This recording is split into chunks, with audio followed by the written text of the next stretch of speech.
In this episode of the IT Experts podcast, I talk with Bradley Munday from Uptime Solutions, and we're going to help you to get automated in your help desk. Welcome to the IT Experts podcast, the only podcast to help MSPs scale to 1 million, and if already there, get to 5 and go faster. At the end of the day, isn't it all about building a business that works for you rather than you for it? I hope you enjoy the show. So good morning, good afternoon, good evening, wherever you are. Welcome to the IT Experts podcast. Today, we've been wheeling out the other double act of Uptime Solutions. We've brought Bradley on the show today rather than Jason, and we're going to help you today to really expel some myths and help you connect and automate your help desk function in your MSP. So welcome to the show, Bradley. How are you doing today? Yeah, very well, thank you. It's nice to be let out of the closet, I guess. Like you say, Jason usually does these kind of things, and I'm usually in the operations of the business and making it work. So I think it's quite well suited to the topic. Fantastic. Yeah, no, it's great. And I remember as we were preparing for this call, Jason said, you can do that because you're more technical as it would be. So I thought, right, okay, we've got the measure of the mark now. So yeah, thanks very much for your time today and in preparing for the show too. So, what we're doing here, what we're talking about today, the help desk function of the MSP is the heart of the business, essentially. You guys have got a fair bit of experience in that, haven't you? Do you want to just kick off by just explaining for people who don't know kind of who you are, what you do, and who you help? Yeah, for sure. So my name is Bradley Munday, and I sit in the MD role here at Uptime Solutions. So what we do as a business is really help MSPs overcome their resourcing issues, or really just getting to more value creation with their customers, right? We look after Helpdesk. That's what we do. It's all white labeled. It's channel only. So we pick up the phone as our MSP partners. We send emails as our MSP partners, and help them deliver in a world where finding tech talent is difficult. Many MSP owners are also operators. They are the techs, and so helping them to elevate themselves as well and pass some of that stuff off. And you're international, aren't you? We are indeed. Yeah, we are in the UK. We've got an office in the USA and New Zealand, and those are purposely chosen so that we can really dial up the communication. I think Helpdesk is one with the way you communicate with your customer. Quite often, it's not the best tech that's getting the raving reviews. It's the best communicators that are. So we've been very purposeful about where we put our teams so that we can communicate ourselves. You've got the globe covered, I think. If anybody draws a map, I think you've pretty much got it covered for every eventuality. So, we've known each other quite a while now, and we know how much you help, some of our partners as well as other people in the MSP. So we kept getting this question coming up, and we kept talking to some of our clients, and they were telling us all these little stories about what automations have they got in their help desk? What do they need to do as a kind of a basic? And as a non-technical person, I'm kind of sitting here going, well, hang on, guys, you've got all these systems, you've got your PSA in place, you've got all your remote monitoring tools and all the other bits and pieces. Surely, do you not just know how this is all works? And the answer to that question is sometimes not, isn't it? Because there's so much different types of tech that they're plugging in, and there's so many different versions and solutions and other things like this. It can just be an absolute, minefield, can't it, connected together? So I said, right, went out, was at CompTIA, and I said, I need to find someone who's going to help us and just talk about, what are the top 5 things that, the MSPs need to have automated to make sure that they're not missing out, to deliver that great customer experience, to deliver that profitability and efficiency as well. So let's start off by just, real basic question. Why do we need to automate the help desk functions? What's the real benefit to the MSP? So I alluded to it in my intro there, is finding and retaining good people is, I think, top of the list for many MSPs. And so automation functions can help reduce the amount of time that those people are on things, but also reduce frustrating, repetitive tasks. I think that's a key one. It's if you're doing that all day long, you're not getting your job satisfaction. So it goes beyond just doing more with less. We can really start to get better job satisfaction for our employees. And also claw back just wasted valuable time that they're doing, repeating the same things, and drive up communication.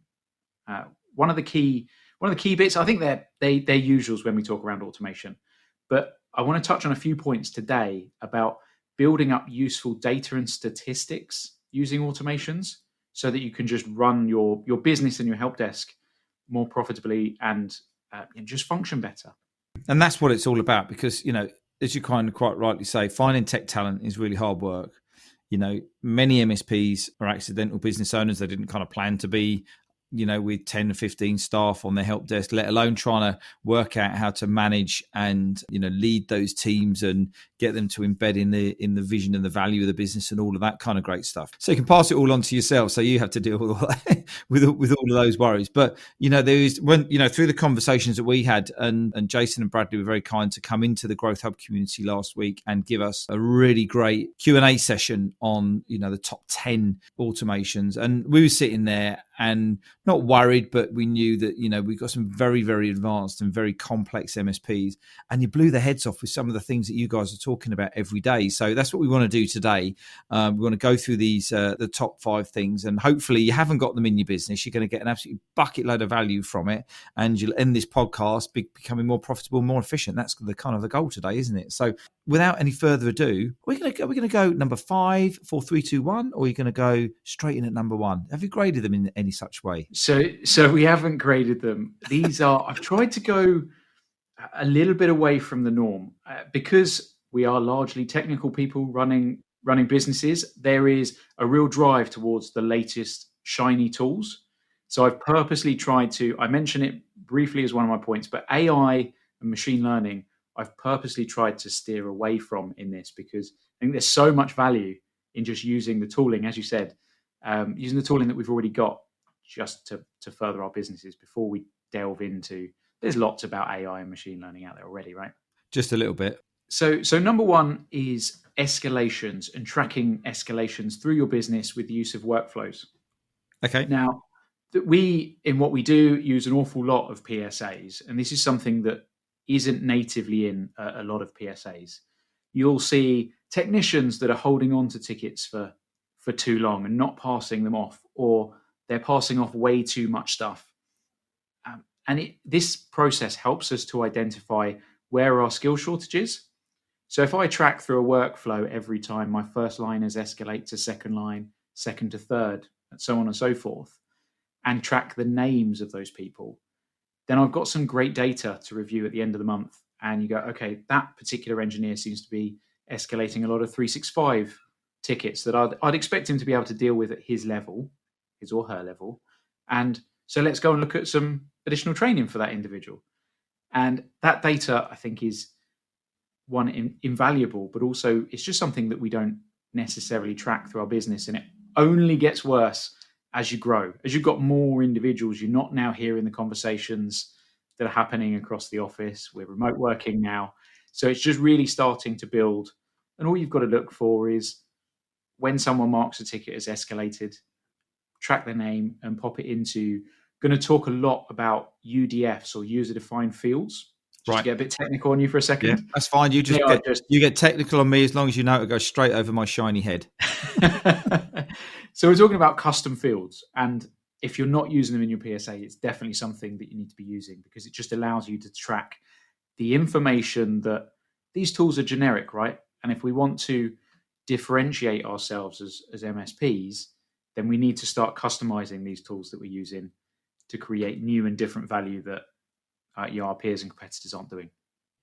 But customize them in, and I'm going to say this, in a controlled manner rather than the shiny ball syndrome manner. So think about, what the end outcome is you're trying to solve, and work back from there, rather than go, oh, look at this feature. Oh, look at that feature. Oh, look at this feature. Because that is where rabbit holes are and rabbit warrens are born, and we lose MSPs for days and months and years going down all of this. And at the end of the day, it's just more stuff to break, isn't it? So being really clear on what the outcome. So in actual fact, let's spin this in the escalations and workflows. What would the ultimate outcome of having that automation in place be? So this is an efficiency automation. We're wanting to make sure we've got the right people on the right tasks at the right time. And by knowing when they are escalating incorrectly, or more frequently than they should be, we start to identify those individuals that need additional help. This isn't about beating people with a stick.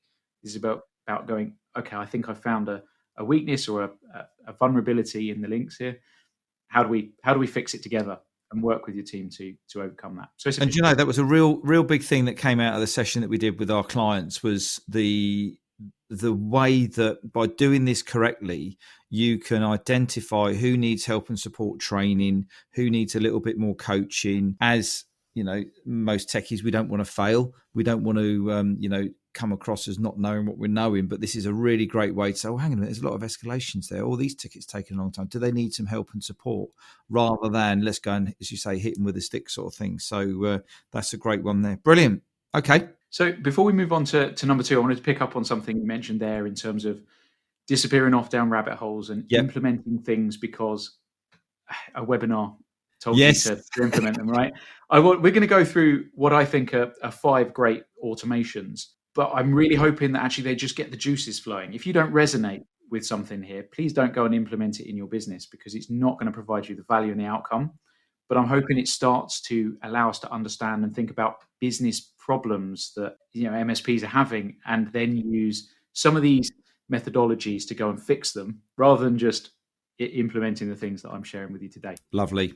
So number 2 is tagging tickets. It's one of the newer features I think we're seeing in PSA. It's probably been around for a couple of years, but it allows you to mark tickets that have maybe a particular word, subject, phrase, or they're in a particular issue type. It doesn't matter what you're trying to identify, but you can start to go, hey, if we see, maybe it's words of frustration, we might have a little catalogue of words that just begin to look at what's happening in this ticket. Is my customer happy or unhappy? And then we can start to tag those tickets. And what you do with those tagged tickets is start to raise them with whoever's responsible for service. They can have dashboards to say, hey, ticket's been tagged with unhappy customer, so that you can get someone reviewing it and then get back to that. Way better if you contact the individual before they've really made a complaint. You can get ahead of some of these problems, and it's not about the mistake that you may or may not have had. It's about how you recover from it that really impacts your business, the way your customer perceives what you do. So again, it's workflows. And using this one, it sounds like you can prevent any customer escalations or complaints before they're coming, because you're grading and categorising and therefore intervening in the middle of the solutioning, fixing, whatever it might be, on the help desk, rather than waiting for it to be at the end and go, well, that was really bad service sort of thing. So if anybody's feeling like something's slipping a little bit, they can jump in. So where else do we pick up our feedback from? Is it when we send the feedback out at the end of the ticket? It's trying to catch it that little bit earlier. And there's lots of uses for ticket tagging. It might be certain types of tickets you want to tag so that you can start to see trends and things like that. If there's a particular, if you've got a thought, I think this is happening within my business. It's we all do it. I think it's this. We can now begin to go and actually prove that by tagging certain tickets that you think are coming through. You can tag them and either validate your thinking or actually shoot it down. So that's quite a useful one. Love it. Good one. So number 3, we're going to move into sort of some finance. We're going to make sure that we're profitable and we're not leaving money on the table. Most MSPs, I think, will have service tickets that will move outside of what they include within their bundles. Most MSPs bundling things together, right? And we use something that we call an IMAC ticket. So it's an installation, migration, addition, and change. Basically, if it didn't work before and it's not broken, then it's not support. And we've developed a way to. We don't want our engineers worrying about, are we charging for this ticket? Are we not charging for this ticket? So we've asked them to identify the type of work that they're doing. Is this an IMAC? Is it a change? Or is it normal support? And then we've tagged our contracts as to whether that chargeable ticket is included, if it's auto approved, or do we need to reach out and get approval for that work before we begin? And then what we do is, if an engineer is working that ticket incorrectly, and I see this across MSPs where it's just getting lost. Engineers are just trying to do their best. They're trying to help the client. And sometimes that's at the detriment of the finances of the business. So we're now using workflows to look at what type of work have we got? Is it included in the contract? If not, we want to hassle that engineer. We're putting internal notes in to say, you need to go and get approval. It's very easy to send them a Teams notification for the same thing, an email, just using any way we can get hold of these engineers to say, please stop doing what you're doing because we're not getting paid for that right now. And I think that's a great way to stop leaving money on the table. Yeah, because at the end of the day, the help desk just want to help, don't they? Bless them. And that's great because they want to solve all the solutions and everything. But, not everybody has the same packages with the same clients. And as you say, that's money left on the table, isn't it? If they don't do that, because sometimes it's easier just to close a ticket than it is to note that it needs charging for. Yeah. Absolutely. And it allows you to do that tailored thing in a structured way. I'm definitely not against having tailored contracts and delivering different things within a service book and a service schedule, but it allows you to be a bit more tailored. Right, you can bolt that on, you can auto approve this. If we're then building things into our help desk, that means our engineers don't have to remember. The moment it's got to come from up in here is the moment that actually you're leaving room for error. No, exactly. Good. Love one about finance. That's always good. That was number 3. So number 4, automated customer communication. That's a mouthful. So it is, isn't it? Allowing your technicians to focus on the work that they're doing and allowing your PSA to follow up on everything else. That's what I'm getting at with this. So one that we've had really good success with is, as your engineers get busier and you've got more clients, we're all busy people. So the amount of awaiting customer tickets, I think, for everyone has increased. We're just waiting on people to go, yeah, that's fixed, or I'm available at this time, whatever that might be. If they remain in view, my experience is engineers will just be scrolling. And suddenly we've got this new waste of time, which is scroll up and down what might be 20 tickets. 15 of them are awaiting customer, need no action. And we're just scrolling to decide what needs my attention next. So if the PSA is going to follow up on those tickets, so we put them in a waiting customer because we were waiting for someone, and then we're going to auto follow up with nice customer-centric messages in there that don't feel too automated. And we've chosen to do that via externally to the PSA. We've got an API that actually will send those out of a list of many responses. But you can build that in the PSA to begin with. I think that's and what that does, it takes out the view. So now as an engineer, I'm looking at 5 tickets and they all need my attention. And that stops that scrolling, and it removes, one, a waste of time, but also means we're not then wasting time chasing up the customer. That's happening automatically. And one of the questions that came out of our session was, okay, so you've chased the customer twice, 3 times. Do you just close the ticket? What happens next? My view on this is, before you close that ticket, it's got to come back to an engineer to make that final call. Keep it, that's keeping it personal. So make sure that, you chase it a couple of times automatically. And if you're still getting nothing, pick up the phone. I've definitely seen engineers try and fix an email issue, for example, pop it in a waiting customer. If that issue is not fixed, those auto chases are going nowhere, right? So it's really important that you do actually follow up with a phone call to catch those bits and really drive up your customer satisfaction. And I think that's the thing is yes, it's about profitability and efficiency and making sure that the team are operating slick and you don't need to recruit more people. But ultimately, this is about, keeping the customers happy so they don't leave, isn't it? As well. And if you can just take a couple of nuggets away from this podcast today on doing just that, then that's going to be, great use of your time and resources. And also making sure you're using the tools that you've got to the fullest of what they're designed for. Yeah, no, absolutely. And I'm very anti-automated communications. I know. So to be talking about that, it is because in our help desk it drives up the customer experience. So exactly what you were talking about there, we've only put it in because it meant that the engineers were doing the right things and getting to the right people at the right times. So that's that one. I guess also with that one there as well is that if the engineer's got to make a phone call and say, do we still need this? There's going to be that last little glance attempt of someone taking accountability for it, isn't it? And going, do you know what, in actual fact, maybe we should just do this, or have we done that? Or it's just that double check, isn't it, before you're in a position? Because I guess no one wants to close a ticket down, and then a customer come back and go, "Well, hang a minute, you haven't fixed it." It's like, well, yeah, but you haven't told us it, and have that horrible. You're then coming back from a position of weakness, aren't you? Rather than going in as with a great customer service that you're planning. Agreed. The ticket's not closed until the customer says it should Yeah. be, right? And there's definitely scenarios where actually they've gone underground. Yeah. And we have to make that decision for them.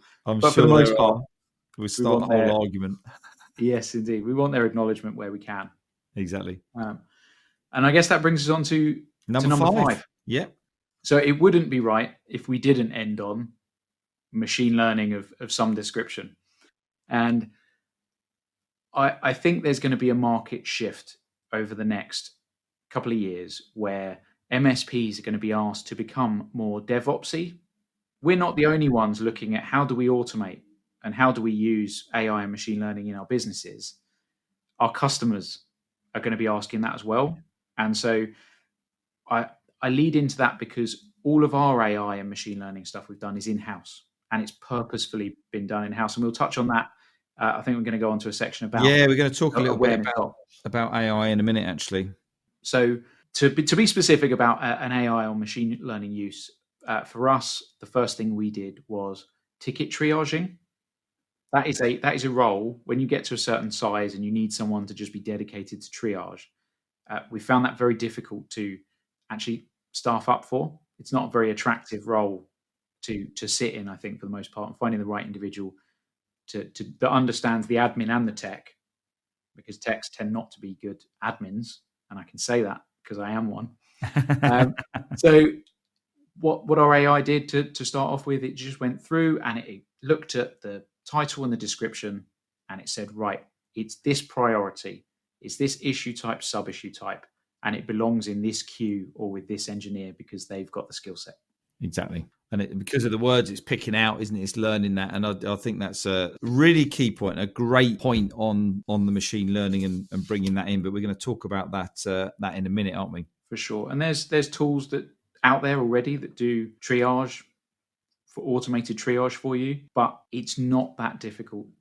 Having been there and done, I'm not a developer of any kind, but having been there and been able to create tools that actually quite efficiently can triage tickets, I'm definitely encouraging, hey, if it's not you within your business, you really need to be building in where are we going to get that resource from so that we can build that for ourselves and for our customers. I think that's going to be the shift. The thing you touched on there, we know a lot of people who are using like admin staff to triage tickets. And as you say, it's not very interesting, exciting. They're probably taking a lot of the same calls or looking at the same words every single day. And this is an ideal opportunity to, increase employee engagement by making people's roles a little bit more interesting rather than having them as this standard boring role where you're just doing the same thing, mundane thing every day in, every day out sort of thing.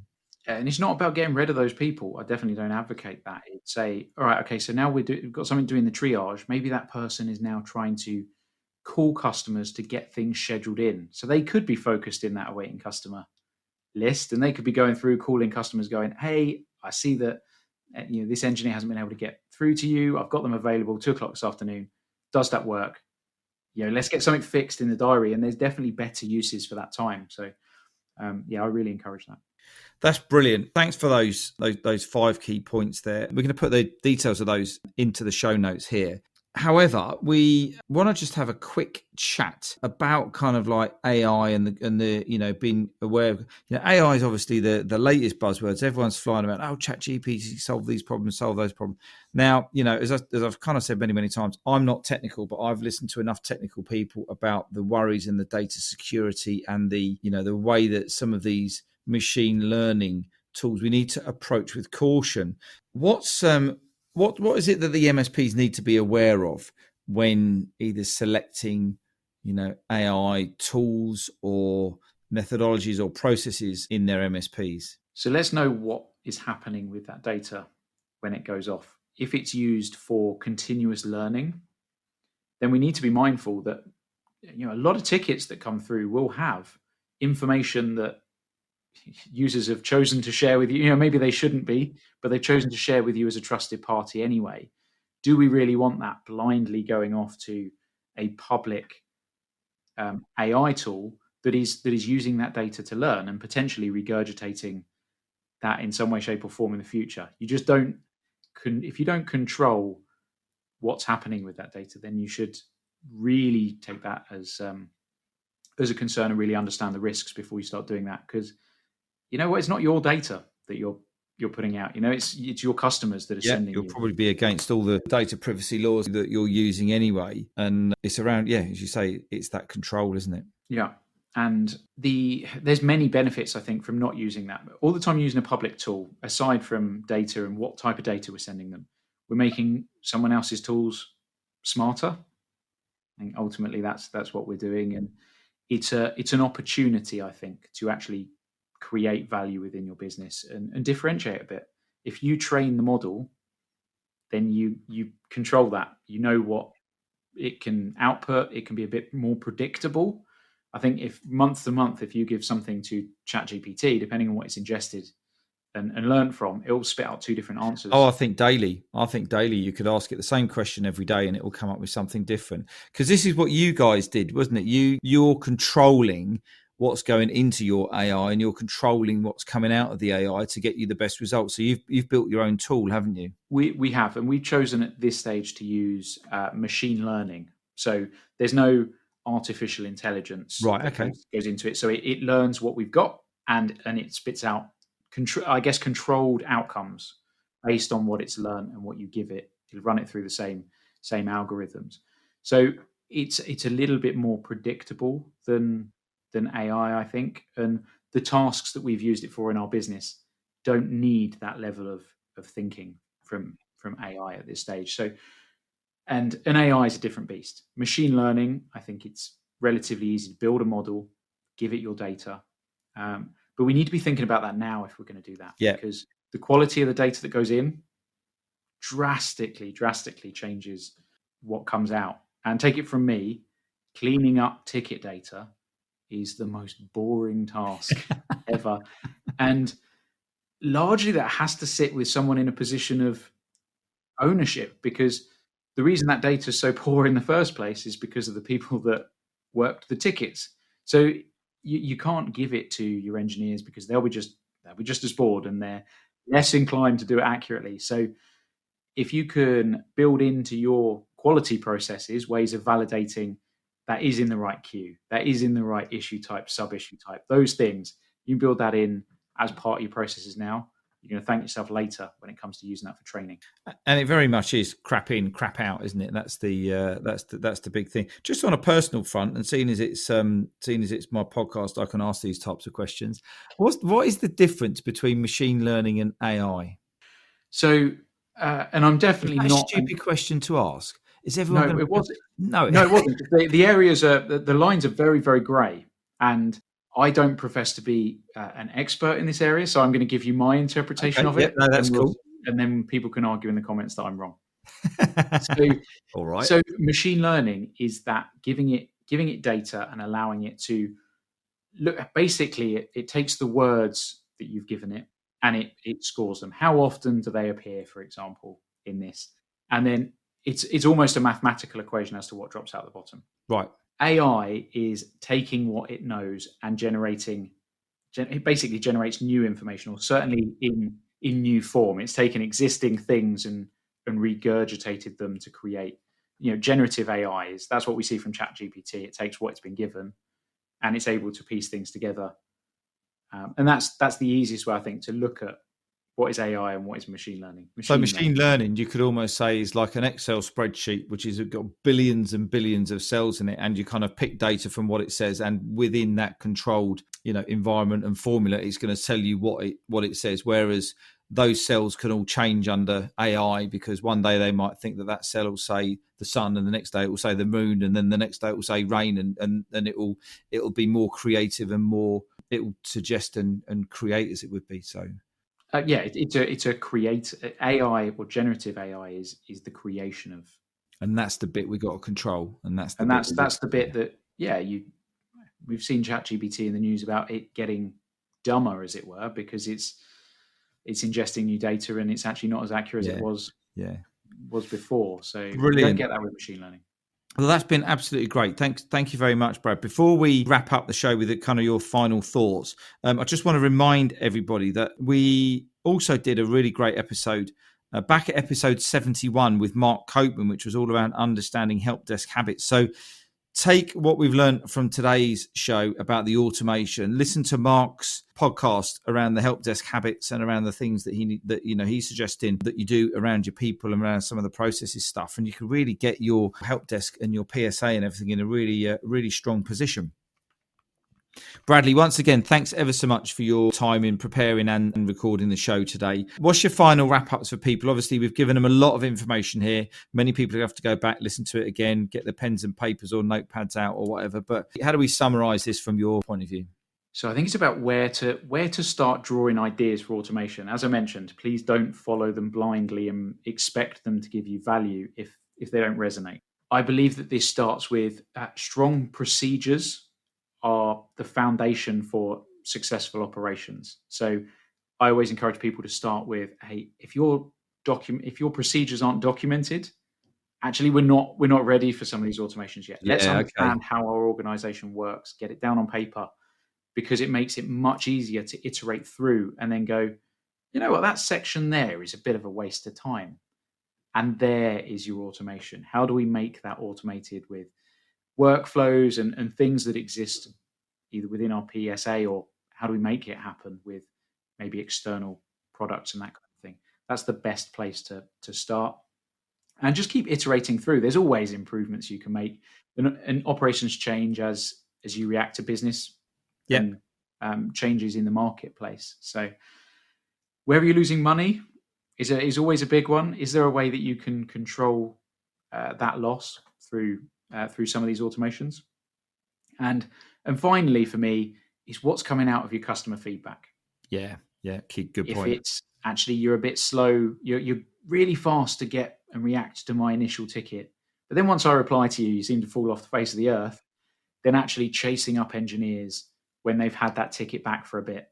We need to start adding in those chases, ping them a Teams, ping them an email. Let's really badger them to make sure that they're really owning and taking accountability for the tickets that they've already got. Lovely. Really key points. My favourite one on that is just if your processes and your systems aren't all lined up for people to operate them, don't even start thinking about getting other people, getting a machine to operate it for you. Just get that in place first, and then you can look at how you can build that efficiency and supercharge it from there. Brilliant. Thanks once again, Bradley. Do you want to just let everybody know how they can get in contact with you if they want to continue the conversation about what you guys are up to? Yeah, of course. I'm Bradley Munday on LinkedIn, and you can get me. My email address is bradleym@uptimesolutions.tech. Fantastic. That's brilliant. Great. Thanks again. All the best of luck for you guys in the team, your ever expanding team, going ever so well. Say hi to Jason. Tell him he didn't miss a thing. We did a great show without him. And and I look forward to catching up with you soon, Brad. Cheers now. So I hope you enjoyed the show. If you did, I'd love it if you could leave a rating and review on your favourite podcast platform. If you want to learn more about how to take your MSP to $1 million, or if you're already there, go faster, then come and join Stuart Warwick and myself in the Scale with Confidence Facebook group. The link is in the show notes. You go and enjoy the rest of your day, and I look forward to connecting with you soon.